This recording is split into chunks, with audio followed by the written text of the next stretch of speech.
그때에 베드로가 나와 이르되 주여, 형제가 내게 죄를 범하면 몇 번이나 용서하여 주리이까? 7번까지 하오리이까? 내게 이르노니 7번뿐 아니라 7번을 70번까지라도 할지니라. 그러므로 천국은 그 종들과 결산하려 하던 어떤 임금과 같으니 결산할 때 10,000달란트 빚진 자 하나를 데려오매 갚을 것이 없는지라. 주인이 명하여 그 몸과 아내와 자식들과 모든 소유를 다 팔아 갚게 하라 하니 그 종이 엎드려 절하며 이르되 내게 참으소서, 다 갚으리이다 하거늘 그 종의 주인이 불쌍히 여겨 놓아보내며 그 빚을 탕감하여 주었더니 그 종이 나가서 자기에게 100데나리온 빚진 동료 한 사람을 만나 붙들어 목을 잡고 이르되 빚을 갚으라 하매 그 동료가 엎드려 간구하여 이르되 나에게 참아주소서, 갚으리이다 하되 허락하지 아니하고 이에 가서 그가 빚을 갚도록 옥에 가두거늘 그 동료들이 그것을 보고 몹시 딱하게 여겨 주인에게 가서 그 일을 다 알리니 이에 주인이 그를 불러다가 말하되 악한 종아, 네가 빌기에 내가 네 빚을 전부 탕감하여 주었거늘 내가 너를 불쌍히 여김과 같이 너도 내 동료를 불쌍히 여김이 마땅하지 아니하냐 하고 주인이 노하여 그 빚을 다 갚도록 그를 옥졸들에게 넘기니라. 너희가 각각 마음으로부터 형제를 용서하지 아니하면 나의 하늘 아버지께서도 너희에게 이와 같이 하시리라.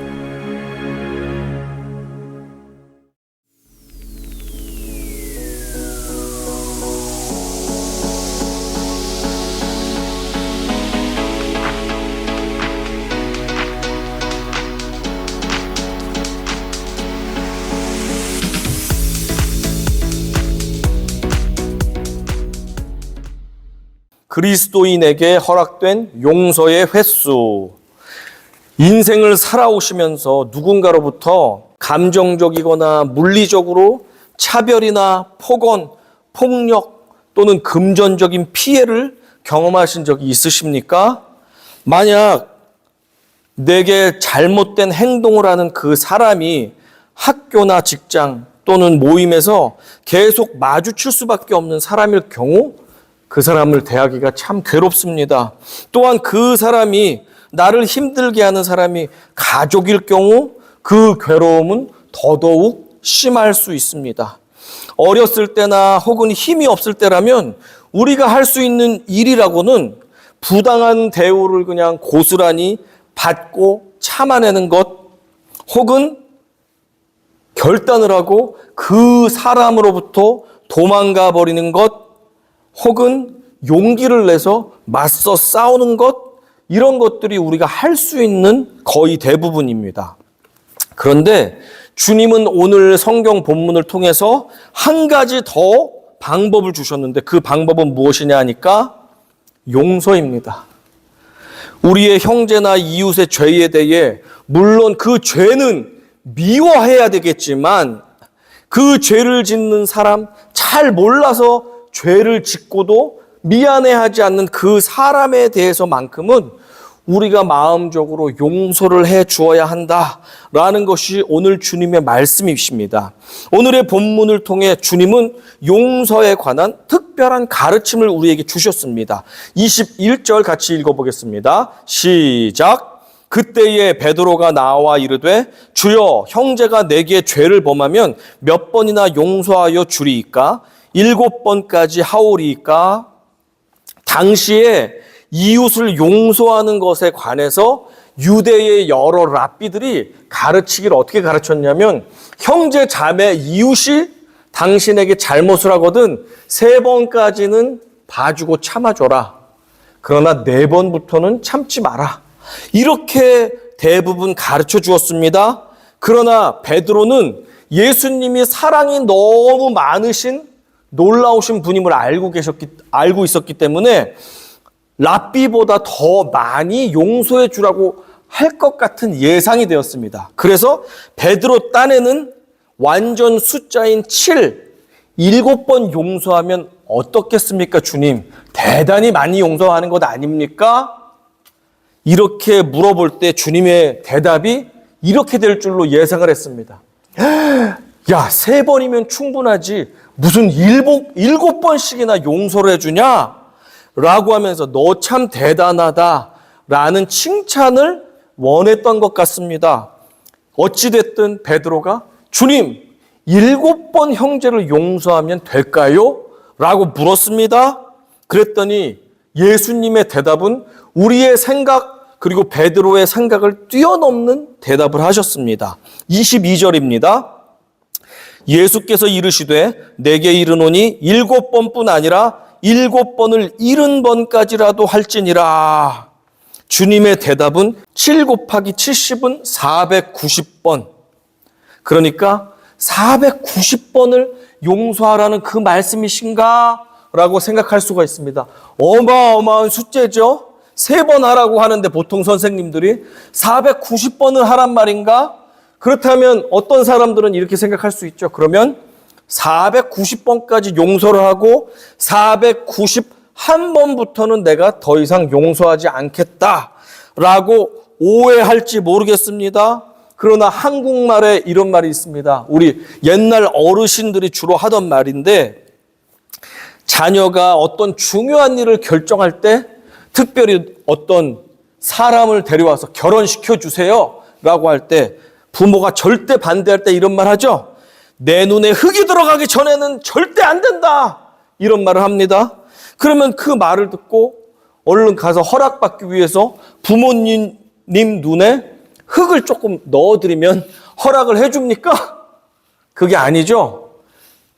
내가 죽어서 관에 들어가서 눈에 흙이 들어갈 때까지, 그러니까 내가 살아있는 동안은 이것에 대해서 나는 반대한다, 나는 싫다, 이런 강력한 반대를 이야기할 때 한국에서 내 눈에 흙이 들어가기 전까지는 안 된다라고 말하는데, 예수님의 말씀 7번을 70번까지라도 용서해라라는 말은 7, 7이 490번 용서하고 491번부터 복수해도 됩니까? 이게 아니라 예수님의 이 말씀은 용서에는 제한이 없이 용서하라, 그 말씀이시죠? 그 말씀입니다. 자, 그리스도의 용서의 횟수는 490번이 아니라 제한 없이 할 것을 주님이 오늘 말씀하셨습니다. 이에 대해서 예수님이 한 비유를 들어서 제자들이 이해할 수 있게 도와주셨습니다. 그 비유의 내용은 이렇습니다. 어느 나라의 임금이 재정 결산을 하려고 하는 중에 한 신하가 임금에게 1만 달란트의 빚을 지고선 갚지 않았다는 것을 확인하게 되었습니다. 그리고 나서 그를 불렀습니다. 그 신하가 갚아야 할 1만 달란트라는 금액은 오늘날의 한국 돈으로 말하면 1조 원이 넘는 금액이에요. 그리고 미국 돈으로는 1 빌리언 달러가 되는, 그 정도 되는 어마어마한 금액이 되겠습니다. 그 금액을 빚진 신하를 불러서 화를 내면서 책임을 물었습니다. 너 전부 갚을 때까지 너와 너의 가족들을 노예로 팔아서 갚아라. 그리고 전 재산을 정리하고 이 빚을 갚아라. 이렇게 화를 내면서 당장 갚을 것을 말했습니다. 안 그러면 노예로 삼겠다, 감옥에 가두겠다. 그랬더니 이 신하가 무릎 꿇고 싹싹싹싹 빌면서 제발 저에게 기회를 주십시오. 제가 전부 다 갚겠습니다. 라고 요청을 했습니다. 26절입니다. 그 종이 엎드려 절하며 이르되 내게 참으소서, 다 갚으리이다 하거늘 조금만 기다려 주시면 전부 갚겠다는 이 신하의 말은 현실성이 있습니까? 없습니까? 1조 원을 갚겠다는 말이 불가능한 말이죠. 자신과 가족을 모두 노예로 팔고 전 재산을 다 갚는 데 쓴다고 해도 그는 1 빌리언 달러의 0.1%도 갚을 수가 없습니다. 그런데 불쌍하게 울부짖는 신하를 보면서 놀랍게도 임금님에게 마음에 감동이 왔습니다. 그 신하가 불쌍해 보였습니다. 이 고난당하고 쩔쩔매며 어려워하는 사람의 마음이 공감이 된 것입니다. 아유, 힘들겠구나. 나는 온 세상에 모든 소유를 가지고 있는 부자인데 1만 달란트쯤 그래 용서해 주마. 27절에서 그래서 이렇게 말씀합니다. 그 종의 주인이 불쌍히 여겨 놓아 보내며 그 빚을 탕감하여 주었더니 왕에게는 1만 달란트쯤은 큰 금액이 아니었습니다. 그 불쌍한 신하를 보면서 그래 내가 용서해 주겠다. 빚 갚지 마. 영원으로 해줄게. 집으로 가. 이렇게 위로를 해 주었습니다. 어려움 가운데 계신 분이 이곳에 계십니까? 우리의 어려움을 해소해 줄 수 있는 누군가가 있잖아요. 그 상대가 나를 불쌍히 여길 수만 있다면, 그리고 하나님 아버지께서 우리의 고난당한 것을 불쌍히 여겨주실 수만 있다면 우리의 문제들은 금세 해결이 될 것입니다. 이렇게 감사한 일이 어디 있습니까? 그 어마어마한 빚, 평생을 갚을 수 없는 그 빚을 왕이 탕감해주고 용서를 해주었습니다. 그 신하가 바로 이 자리에 있었던 것입니다. 우리에게도 하나님이 이 은혜가 필요합니다. 우리에게 누군가 용서해 줄 수 있는 사람이, 나를 봐줄 수 있는 사람이 나를 불쌍히 여기셔서 나를 용서해 주시고 내 빚을 탕감해 주시고 우리의 슬픔과 눈물을 닦아줄 수만 있다면 얼마나 좋을까. 그런데 그분이 우리 하나님 아버지가 그렇게 해주신다는 사실입니다.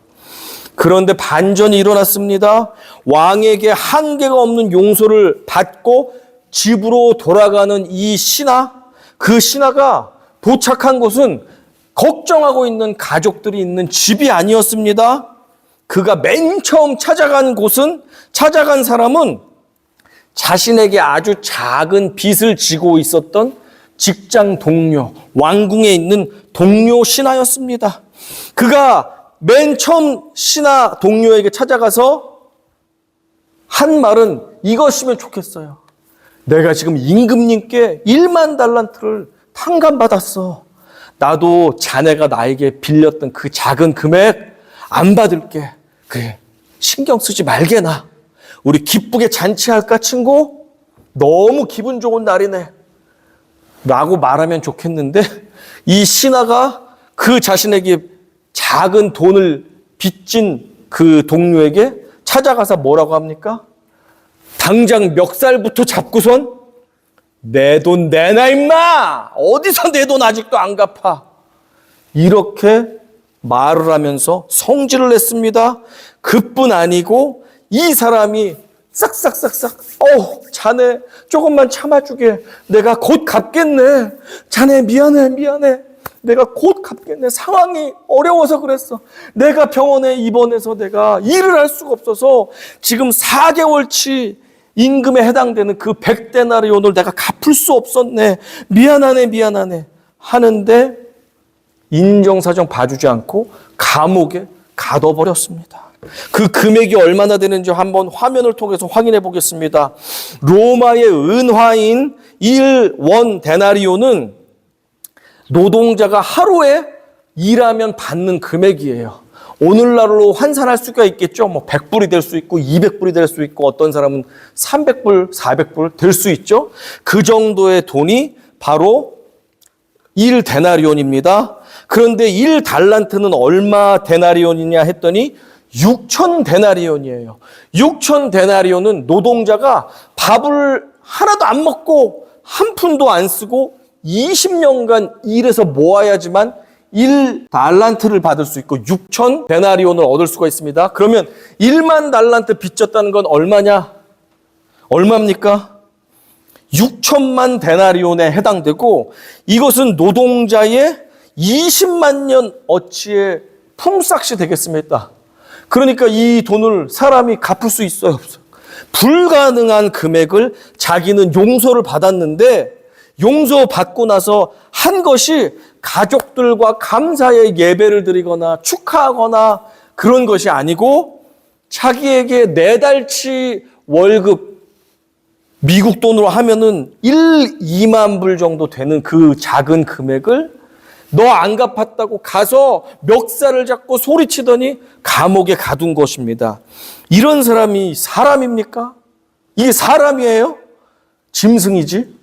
자기가 이렇게 히말라야 에베레스트 산 같은 그 용서를 받았는데 자기는 앞마당의 동산만큼 주머니에 있는 흙 한 주먹만큼도 다른 사람을 용서해 주지 않는 아주 못된 인간이었습니다. 자, 이 사실을 알게 된 동료 신하들이 너무 이것은 말도 안 되잖아요. 있을 수 없는 일이 일어났잖아요. 그러니까 임금님에게 이 사실을 보고합니다.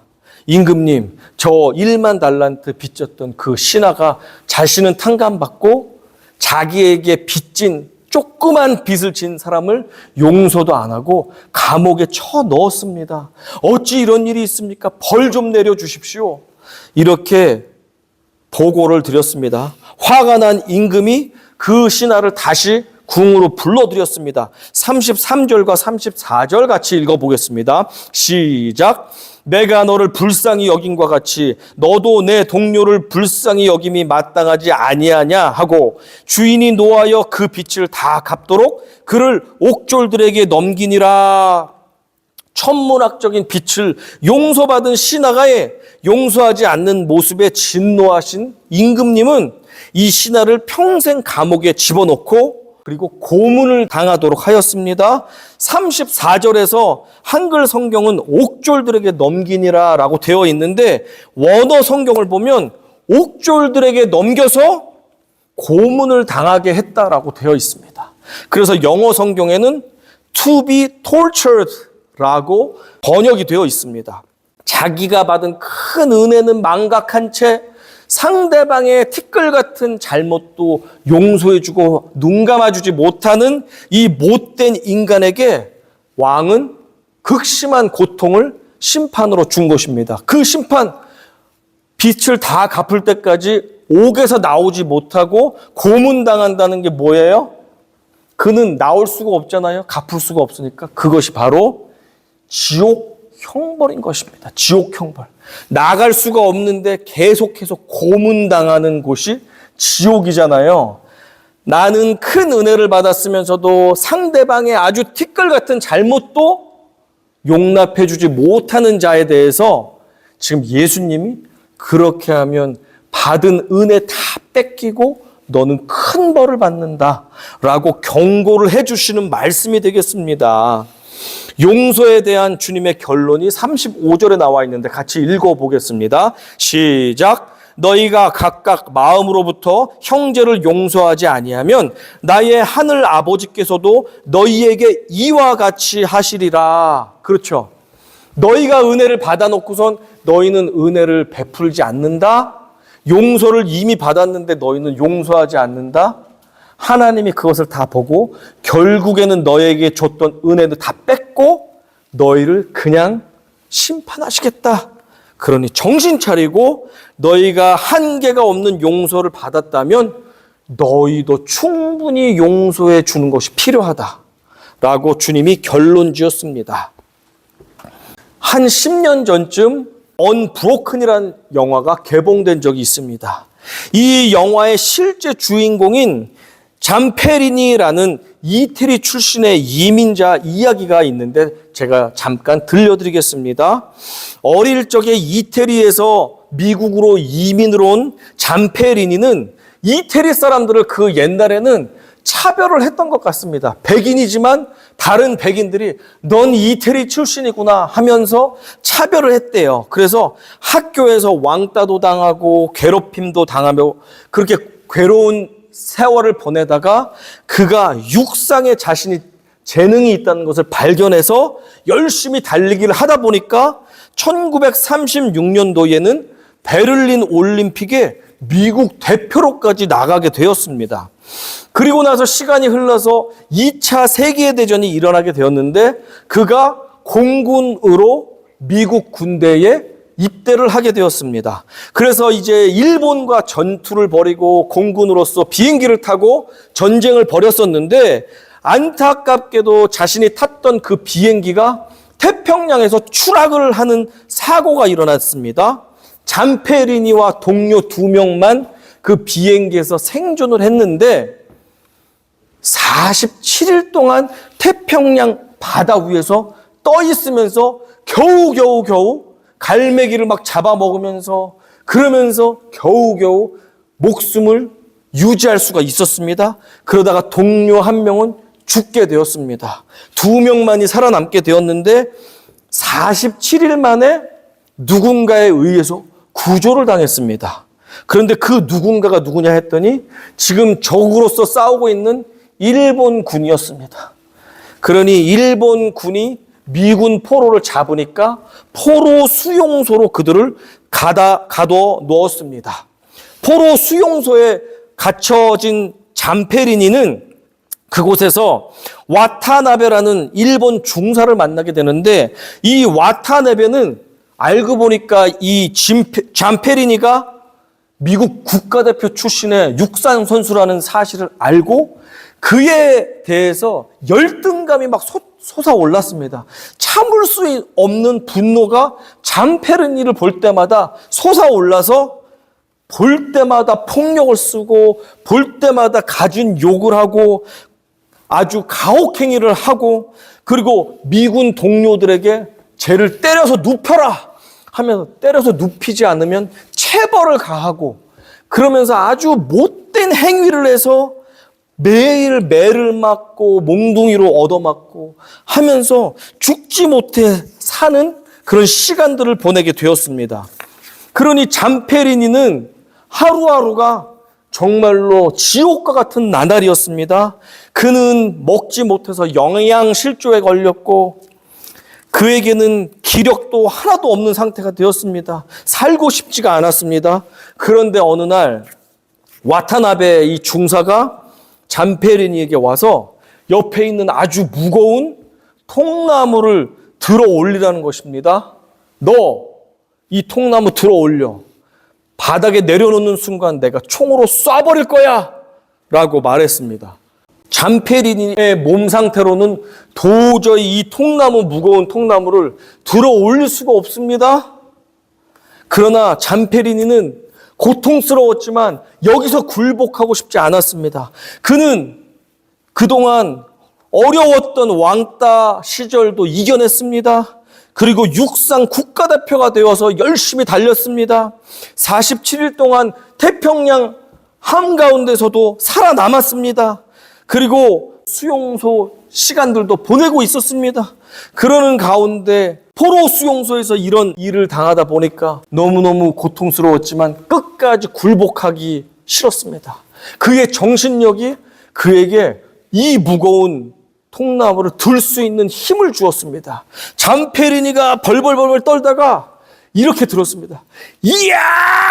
하면서 마치 예수님이 십자가를 지는 것 같이 잠페리니가 이 통나무를 들어 올렸습니다. 앞에서는 총을 든 일본 군사가 나를 죽이려고 하면서 나를 조롱하면서 미움의 시선을 바라고 있었는데 잠페리니는 꺾이지 않고 통나무를 들어 올리며 무언의 저항을 하였습니다. 화가 난 일본 군인은 잠페리니를 기절할 때까지 구타를 멈추지 않았습니다. 결국엔 이 전쟁에서 누가 이겼습니까? 잠페리니가 won the game. 잠페리니가 이긴 거예요. 그렇죠? 결국에 일본이 패망하면서 전쟁을 지게 되었고 잠페리니는 안전하게 고향 땅으로 미국 땅으로 돌아올 수가 있었습니다. 꿈에 그리는 가족품에 돌아왔습니다. 그런데 수용소에서의 그 비참한 고통이 트라우마가 생겨서 잠을 자지 못합니다. 악몽에 시달립니다. 정신적으로 너무나도 괴롭습니다. 잠페리니는 살기 위해서 있기 위해서 술을 마시기 시작했습니다. 어쩔 수 없이 잠페리니는 알코올 중독자가 되어서 비참한 삶을 살게 되었습니다. 전쟁 갔다 와서 너무 괴로우니까 술만 마시다 보니까 멀쩡한 인생을 살 수가 없었습니다. 그러다 보니까 아내와 가족들과 이혼 직전까지 가게 되었는데 감사하게도 아내의 권유로 빌리 그레엄 목사님의 집회에 갔다가 예수 그리스도를 영접하게 되었습니다. 예수 그리스도를 영접하고 나서 잠페리니의 삶이 완전히 180도 바뀌게 되었습니다. 그를 학대했던 일본 군과 와타나베 중사를 예수 사랑이 너무 크다 보니까 그 사랑을 기억할 때 저들이 나에게 못된 행동을 했지만 그것으로 예수님이 나를 위해 피 흘려 죽인 그 값보다 내가 저 사람들을 용서하는 것이 더 작다. 나는 저들을 용서하겠다고 하면서 그들을 완전히 용서하게 되었습니다. 그러고 나자 그가 잠 못 자는 밤 고통스러운 그 전쟁의 트라우마가 사라지게 되었고 잠페리니는 완전히 자유한 새 삶을 살게 되었습니다. 잠페리니는 그것에 감사하여서 그 이후로 복음 증거자의 삶을 살아가게 되었습니다. 시간이 흘러서 1998년 일본에서 나가노 윈터 올림픽이 열렸습니다. 이 일본 동계올림픽에 잠페리니가 성화 봉송 주자로 초대가 되었습니다. 그는 일본 땅에서 성화를 들고 이제 달리는 주자로서 초대를 받았습니다. 그는 그 일을 잘 마쳤고 그리고 나서 자기가 포로로 수용당했던 그곳이 나가노에서 아주 가까운 곳이었습니다. 그래서 그는 그 당시 수용소에서 자기를 괴롭혔던 그 관계자들을 만났습니다. 그리고 다시 한번 용서의 메시지를 전했습니다. 잠페리는 누구보다도 한 명을 만나기를 원했습니다. 그의 이름은 와타나베입니다. 자신을 바퀴벌레보다도 더 하찮게 여기고 학대하고 괴롭혔던 와타나베를 꼭 만나서 예수님의 사랑을 전하고 싶고 내가 용서했다는 사실을 직접 말해주고 싶었습니다. 그런데 와타나베는 여러 번 그 요청을 받았지만 끝까지 잠페리니 얼굴 앞에 나올 수가 없었습니다. 나올 수가 없었겠죠? 자기가 어떻게 나오겠습니까? 이렇게 잠페리니가 인간 같지 않은 악마를 용서할 수 있었던 그 비결은 자신도 흉악한 죄인이었으면서도 불구하고 예수의 그 피 흘림으로 자신을 자녀로 삼아주신 그 사랑이 너무나도 크다는 사실을 알고 보니 와타나베가 했던 잘못까지도 예수님의 사랑이 더 크다 보니까 자신이 용서할 수 있었다는 사실입니다. 그동안 그 어려운 시기마다 자기가 죽지 않고 살 수 있었던 것, 그것이 바로 하나님 아버지의 더 커다란 사랑이었다는 것을 잠페리니가 깨닫게 되니까 그 인간 같지 않은 원수까지도 용서할 수 있는 힘을 갖게 된 것입니다. 보통 사람이 할 수 없는 그 일을 진정으로 예수의 사랑과 용서를 체험한 사람, 그 사람만은 할 수 있다는 사실입니다. 이집트의 총리가 된 요셉을 생각해 보십시오. 그는 아버지의 특별한 사랑을 받았습니다. 질투를 느낄 만한 사랑입니다. 하지만 그렇다고 해서 아버지가 편애했다고 해서 자기 동생을 죽이려고 하는 것은 너무나도 지나치지요. 그 형제들이 죽이려고 하다가 그것은 마음에 걸려서 동생을 이집트의 노예로 팔아버렸습니다. 10명의 형들, 그 형들을 나중에 총리가 된 요셉은 감옥에 가둘 수도 있었고 사형을 내릴 수도 있는 막강한 권세가 있었습니다. 복수를 할 수 있는 힘이 있었지만 요셉은 그들을 복수하지 않고 완전히 용서해 주었습니다. 이 요셉의 고백은 그가 형들을 통해 극심한 고난을 받기는 했지만 그 모든 것이 온 가족을 구원하셔서 하나님께서 놀랍게 이스라엘 백성들을 살려가지고 나중에 어떻게 하실 그 놀라운 계획을 요셉이 알고 있었기 때문에 그 형제들을 용서할 수 있었다는 사실입니다. 19절, 20절 창세기 50장입니다. 같이 읽어보겠습니다. 시작. 요셉이 그들에게 이르되 두려워하지 마소서. 내가 하나님을 대신하리이까? 당신들은 나를 해하려 하였으나 하나님은 그것을 선으로 바꾸사 오늘과 같이 많은 백성의 생명을 구원하게 하시려 하셨나니. You intended to harm me, but God intended it for good to accomplish what is now being done, the saving of many lives. 이렇게 요셉은 형제들로부터 고난이 너무 극심했지만 결국에 돌아와서 보니까 결국에는 그 고난을 통해서도 하나님이 우리 집안을 살리셔서 더 크게 우리 집안을 통해서 이스라엘 민족을 일으키려고 하는 계획이 있었구나.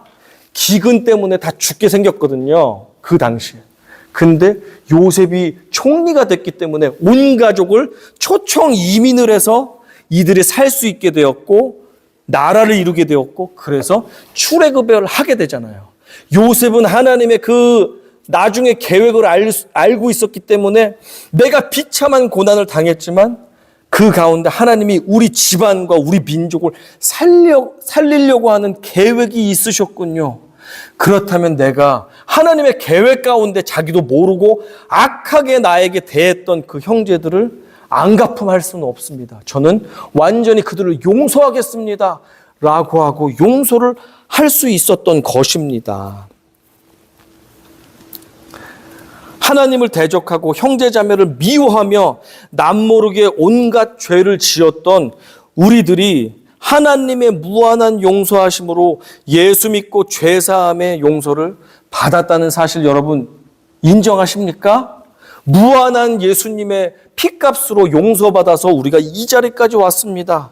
주님께서 탕감해 주신 우리의 빚은 1만 달란트도 넘습니다. 그 금액을 어떻게 따질 수가 있겠습니까? 영원히 지옥에 있어야 되는데 우리가 영원히 천국으로 가게 됐는데 그게 어떻게 돈 주고 살 수가 있습니까? 1만 달란트 이상의 가치인데 하지만 우리는 여전히 직장에서, 가정에서, 교회 공동체에서 누군가 나를 조금 무시했다고, 누군가 나에게 함부로 말을 했다고, 누군가 나에게 손해를 끼쳤다고 누군가를 용서하지 못할 때가 여러 번 있었음을 저도 고백하고 여러분들도 있었을 것입니다. 내가 지금도 누군가를 끝까지 용서하지 못하고 있는 그 대상이 있습니까? 그것은 내가 아직도 하나님의 놀라운 용서받은 사람임을 깨닫지 못하고 있다는 반증인 것입니다.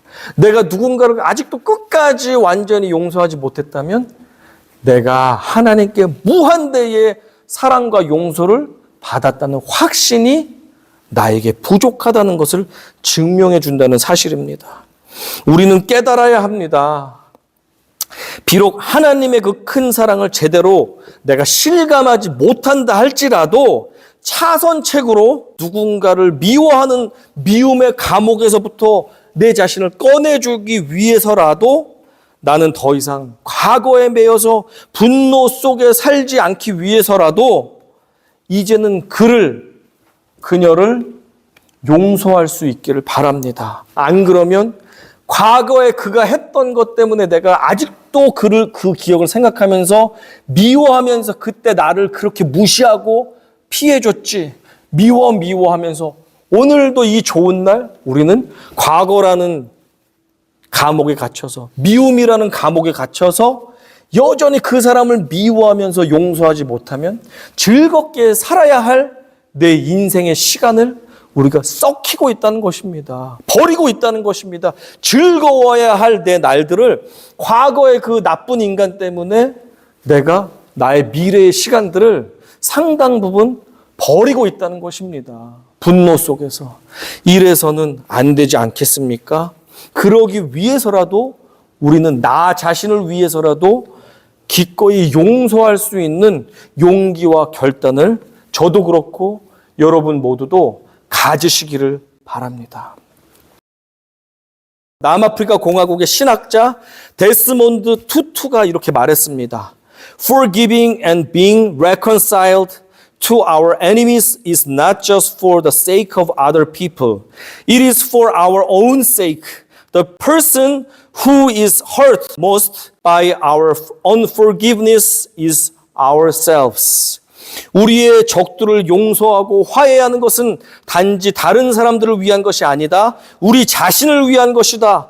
우리의 불용서로 가장 고통받는 사람은 바로 우리 자신이다. 정말 맞는 말입니다. 아직도 시작하지 못한 용서가 남아 있습니까? 나를 몹시도 아프게 했던 부모, 형제들, 친구들, 직장 상사들, 선생님, 학교 친구들, 교회 안의 형제 자매들, 그 누가 됐든지 간에 나를 자신의 생명까지 지불하시면서 용서해 주신 그 주님의 커다란 사랑을 생각할 때 우리가 용서하지 못할 대상은 없습니다. 만약에 그렇다면 예수님이 말씀하신 1만 달란트를 탕감받은 자가 100데나리온을 용서해 주지 못하고 있는 상황과도 같은 것입니다. 그럼에도 불구하고 하나님의 큰 사랑 때문에도 용서하기가 어렵습니까? 그렇다면 내 자신이 과거의 묶임에서 풀리기 위해서 오늘도 과거의 상처 때문에 분노라는 그 고통을 달고 살아야 하는 그 고통에서 벗어나기 위해서라도 나에게 자유함을 주시기 위해서라도 여러분 용서는 반드시 필요합니다. 그 사람을 완전히 용서할 때까지 나는 그가 만든 그 감옥에서 나오지 못합니다. 생각하기 싫은 그 사람을 계속 오늘도 내일도 생각하면서 괴로워해야 됩니다. 그러고 싶으세요? 용서하고 자유함을 얻는 것이 훨씬 낫습니다. 도저히 용서하지 못했던 그녀를 이제는 용서를 시작합시다. 나 자신을 살리기 위해서라도 이제 과거는 치우고 밝은 내일을 살기 위해서라도 얼마 남지 않은 미래를 살기 위해서라도 이제는 그를 용서합시다.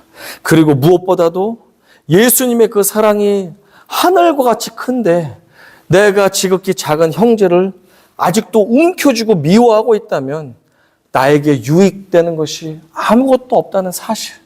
억울하고 분하다 할지라도 용서하는 것이 나에게 유익이다. 그리고 복수는 하나님께서 알아서 해 주실 것이니 우리는 그저 진짜 통 크게 예수님의 큰 사랑을 입은 우리들이 용서해 줄 수 있는 그런 믿음의 사람들 다 되시기를 오늘 간곡히 부탁드립니다. 주님께서 그리스도인에게 허락하신 용서의 횟수는 제한이 없습니다.